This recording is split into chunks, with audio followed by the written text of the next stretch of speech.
প্রথমে জানাই শাকিব খানকে ধন্যবাদ এবং দ্বিতীয়তে জানাই সিয়াম আহমেদকে আপনার জন্য শুভকামনা। আজকের ভিডিওতে কথা বলবো সামনের দুটা সিনেমাকে ঘিরে। যে সিনেমা একটি শাকিব খানের ছিল, করছে সিয়াম আহমেদ, এবং শাকিব খানের সিনেমার যে আপডেট তা নিয়েও থাকছে এই ভিডিওতে আলোচনা।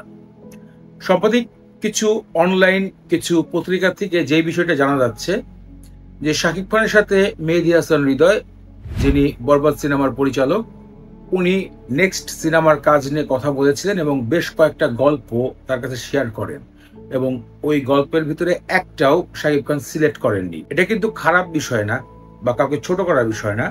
এটা হচ্ছে, আমি একটা গল্প পড়লাম, এই গল্পটা আসলে আমি কতটুকু ক্যাপচার করতে পারবো, আমার সাথে এই গল্পটা যায় কিনা, এই গল্পটা আসলে কাকে ঘিরে তৈরি করা হচ্ছে, এই প্লট গুলো আসলে এখানে রয়েছে। তো সেক্ষেত্রে জানা গেছে শাকিব খান সেই সিনেমাগুলো করবেন না, কারণ অলরেডি আপনারা কিন্তু জানেন শাকিব খানের নতুন সিনেমার কাজ একটা চলমান রয়েছে, যেটির নাম আমরা জেনেছিলাম ওয়ান্স আপন আ টাইম ঢাকা। সেই সিনেমার এখন টাইটেল দেওয়া হয়েছে প্রিন্স। আবু হায়াত পরিচালক এই সিনেমাটি তৈরি করছেন। সিনেমাতে শাকিব খানকে যতটুকু গল্প জানা যায় যে একটা ঢাকা শহরের কিং হিসাবে দেখানো হবে, যে কিনা পুরো সন্ত্রাসী লেভেলে দখল করতে চায় এমন একটা গল্প। উনি এই কাজ নিয়ে ব্যস্ত রয়েছেন। এর মধ্যে নেক্সট প্রজেক্ট নিয়ে কথা বলেছিলেন মেহেদী হাসান হৃদয় ভাই। তো অনলাইন থেকে জানা গিয়েছে তিনি সেই গল্পগুলো করবেন না। এটা হচ্ছে একটা ভালো ডিসিশন যে আমি করছি না, যে আমার কাছে এটা ভালো মনে হচ্ছে না, নেক্সট কোনো গল্প আমার সাথে মিল খেলে আমি করব। এটা একটা সুপারস্টার, একটা স্টারের কাজ। আর এই চিন্তাটা শাকিব খান যদি আরো আগের থেকে করতো যে এই গল্পটা আসলে করা উচিত হবে বা এই গল্পটা করা উচিত হবে না, তাহলে আমি মনে করি শাকিব খান আরো 10 বছর আগে বাংলাদেশের একজন মেগা স্টার হিসেবে সারা বিশ্বে তার নাম ছড়িয়ে পড়তো। তো সেই কথা এখন এখানে বলে আর লাভ নেই। সিয়াম আহমেদের এখন কাজ হবে মেহেদী হাসান হৃদয়ের সাথে, সিনেমার নাম রাক্ষস। সেই সিনেমায় সিয়াম আহমেদ যুক্ত হয়েছে। এবং লাস্ট টাইম একটা কথা বলতে হয়, সিয়াম আহমেদ তাণ্ডবের ভিতরে যখন আইমানের চরিত্রে অভিনয় করলেন এবং সেই চরিত্র দেখে আমি পুরো অবাক হয়ে যাই, এইটা কে?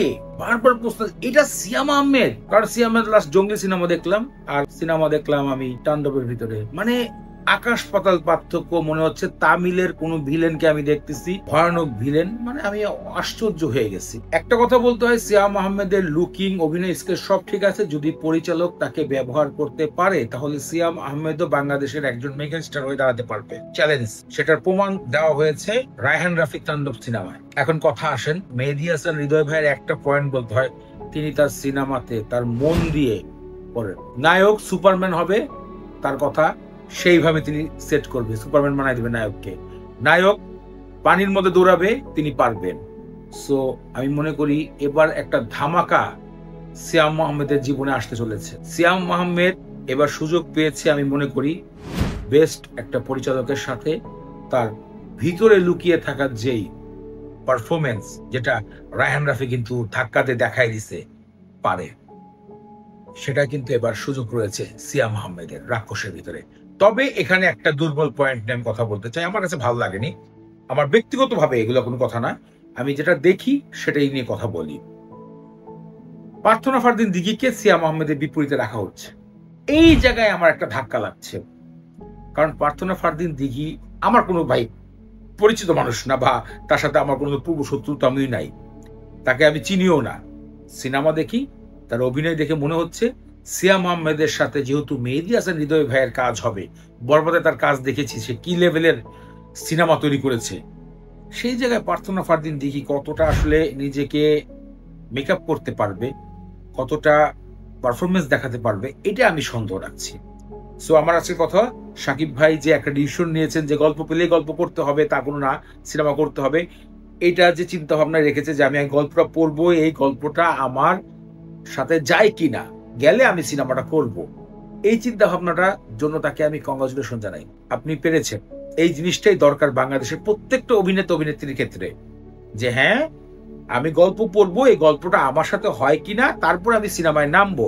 সিনেমা পেলেই যে সিনেমা করতে হবে, এই ভুল ধারণাটা আসলে সকলেরই চিন্তা ভাবনা করা দরকার। এবং সিয়াম আহমেদের একটি বড় সুযোগ এসেছে, ভালো একটা সিনেমার পরিচালক পেয়েছেন, উনি একটা ভালো একটা পারফরমেন্স দেখাতে পারবে আমি মনে করছি।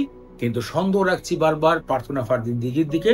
ওনাকে বলতে চাই, আপনি চেষ্টা করলে অবশ্যই পারবেন অভিনয় স্কিল পরিবর্তন করতে, রিহার্সেল, প্র্যাকটিস সবকিছু মানুষ পরিবর্তন করতে পারে। সো আজকে মিডিয়া আপডেট এই ছিল। পরবর্তী দেখা হচ্ছে দ্য ভাইরাল শো ভিডিওর নতুন এপিসোডে। যাওয়ার আগে বলতে চাই চ্যানেলটি সাবস্ক্রাইব করে রাখুন। পরবর্তী দেখা হবে আপনাদের সাথে।